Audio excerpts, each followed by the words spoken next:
Okay. Now in the movie The Freshest Kids, I think it was Kid Nice from New York City Breakers. He mentioned your name and he said that at one time you were the best. Could you elaborate on that? Okay, the best is someone who has a ghetto celebrity status. Okay, yeah. What I mean by ghetto celebrity status is how your name precedes your appearance. Okay. That means there's people who has heard of a guy named Spy or Beaver. This is what Beaver from Zulu King established. Yeah. Where his name reached more to certain communities outside of his comfort zone as a guy to be feared. Yeah. Before anybody actually seen who he was. Yeah. Maybe. Probably the top dancers from my generation in the 70s up to the late 80s was Beaver from Zulu Kings, who was probably the best b-boy of my time. I'm a young generation b-boy. Anybody that's mid to late 70s is still second and third generation.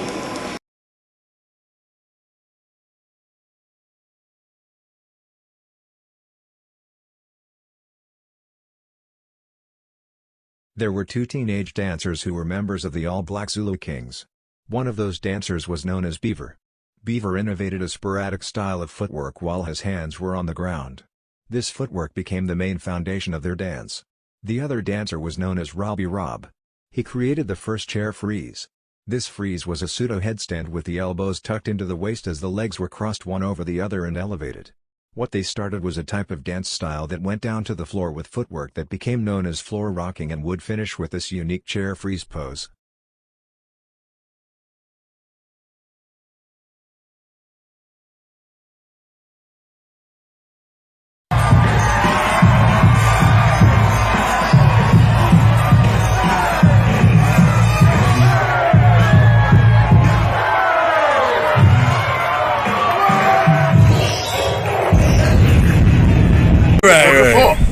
I also want to give a shout out to Beaver from Bronx River. Okay. He was a couple of years younger than me, but this dude, he was electrifying as a b-boy.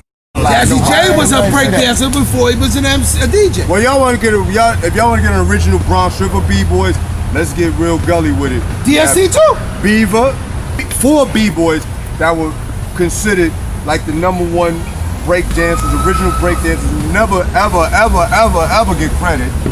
Beaver #1. Yep.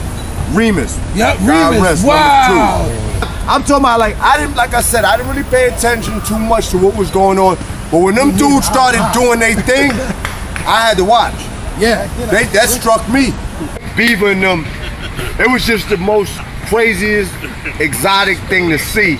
Them doing backflips. These dudes wasn't just breakdancers. To me, they were gymnasts. Yeah. They were gymnasts. Yeah. So you hear, let me tell you, they talk about Beaver, and he was Beaver because a lot of the cats who know the history, they think Beaver's the first person who started breakdancing and b-boying. He's a baby Zulu. He's under us. Yeah, he's a baby Zulu. But let me tell you about him.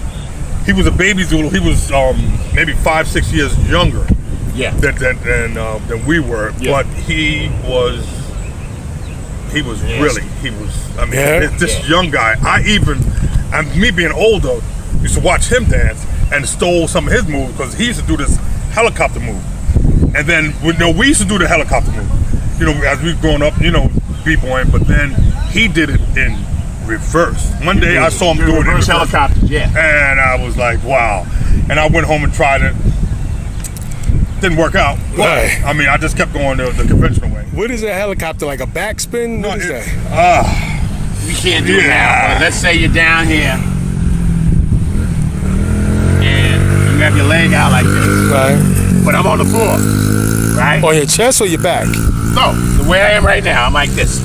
Okay. All right, but I'm sitting on the bench because I ain't trying to. You're in the squat position. But I'm in squat, and you swing your leg around. Oh, okay. And you swing it around. That's a helicopter. Beaver and us too, as Zulus, We used to do it the opposite way. And then we had one, me and Pap, we used to do it with both legs. We'd go like this and then switch legs and then switch legs and go like that. Okay. Right? So Beaver was nasty. But when Beaver was under us, he was a baby Zulu. Nice. Get it twisted. Nice. He's a baby Zulu. Baby Zulu. Shout out to Beaver. I haven't seen him in 100 years. They got a picture of him on one of the sites. The b-boy, 70s b-boy thing. Okay. As a grown man. Oh yeah? With a suit on and everything, yeah. And I look at Beaver all grown up. Yeah. But Beaver was a little dude, man. He was nasty. We had a bunch of baby Zulus. My namesake, Little Charlie Rock, Kyle Charlie Long. Little Charlie Rock. Oh, it was a little Charlie Rock. Yeah. Wow. Charlie Long, he's on Facebook. Wow. Yeah. Yeah. Little Reed. I got down straight up after BAM, Asbox Stadium in 81, 82 to take over the name and to keep it alive, and I still do it to this day. I will be a Zulu King for the rest of my life. Shout out to Beaver, who was my biggest influence back in the 70s. Beaver used to get down around my block. We used to play ball in the PAL. He's like the biggest name I ever heard of. I'll be honest, I never heard of like Spy and Cat. The name that echoed in my neighborhood, which is considered the Bronx River area, that same area, was Beaver. And when Beaver came out, there was no holding back. He was top dog, number one. That kid killed everybody, man. He was the nastiest cat. No one can hang with him, and for me to be a Zulu King was proud, even though I'm not worthy, but I'm happy to be down. And all my Zulu Kings out there, all my keys, all my queens, peace out, keep peace, queens, stay real and stay righteous, all right?